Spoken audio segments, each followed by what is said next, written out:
festivalcircuit.com and the director of the Oregon Short Film Festival. We are excited for Oregon Short Film Festival Fall 2022 at the Clinton Street Theater coming up on October the 14th, which is a Friday.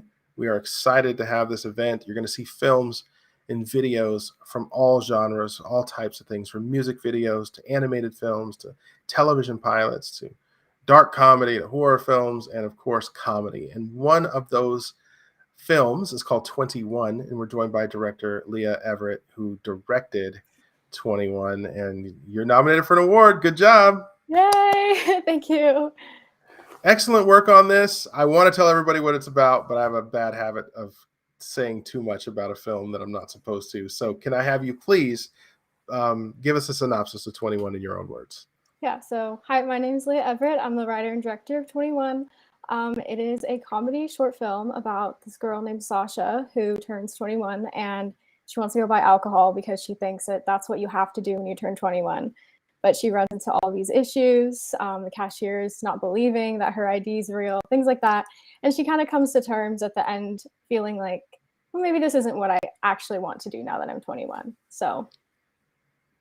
Well, it sounds like this came from kind of a personal place. What was the creative motivation for creating this? Yeah, so this was my senior film at Cal State Long Beach in Long Beach, California. I went to film school there. And though I didn't really personally experience what Sasha did, which was like, I never went to go try to buy alcohol and I was denied. I guess it came from a more deep down insecurity of like, I'm about to graduate college and I'm not really exactly doing what I thought I'd be doing at this age. So I wrote it kind of making fun of that feeling, being like, man, I'm this old and I only did this much, or I'm not exactly doing what I hoped I'd be doing.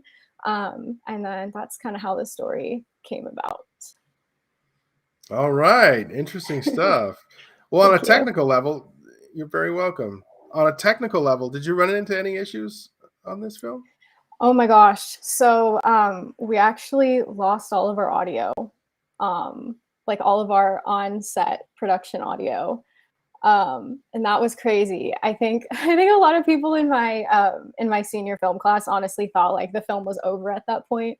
But I was like, no, like we can save it. It was really stressful. But a lot of the film is ADR, which is automatic dialogue replacement. And it's when you bring the actors or actresses back in and you have them go in a recording studio and dub over their voices. Luckily, we did have what's called a pickup day in the spring, which is a day that any of the senior films can use to go reshoot anything or get anything that they weren't able to. So we actually ended up reshooting a bunch of it just to make it visually better.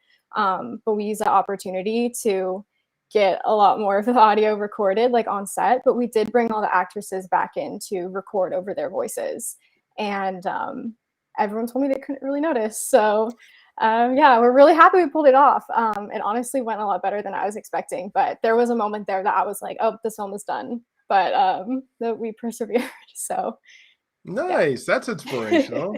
And there's a lot of, we were having a little film school discussion off camera, but there's a lot of film schools that don't teach audio well enough to really teach people how to do that. So that's a great skill that you always remember. Always got to have respect for the audio department, Oh, 100%. Yeah. Well, interesting stuff. So did you find all your actors in the film? They were all students or somehow affiliated with school? So I put a casting call up on Backstage and I ended up finding just a few people in the area. But the main actress was a friend who has done acting for a really long time throughout her life. And honestly, we just felt that she really, really fit the role. We did auditions for the main character still on Backstage. We thought she was the best. And so I was really happy to have worked with her. And then there's a little kid character in it, and the little kid is actually my sister. So my mom made a small little appearance in it too, as one of the cashiers.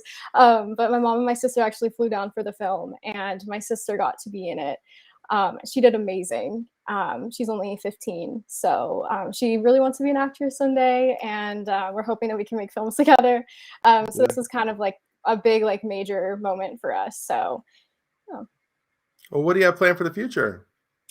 A lot, honestly. Sometimes I feel like I have too many things that I want to do, but through making this film, I got to make so many like really great connections, like the cinematographer I worked with, the producers I worked with, the production design team. Basically, like everyone I have like such a good creative relationship now. Everyone is still staying in contact and wanting to work on more films together. So I have a few things coming up that I'm working on with some people who are crew on my film.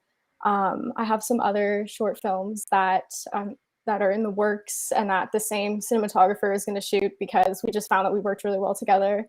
And all which are comedy that I want to write because comedy is my favorite genre. So I have a lot more funny things planned that are still kind of like how this film was inspired, like based on the insecurities we experience throughout life, but then told through a way that people can relate to. So that's what I've planned.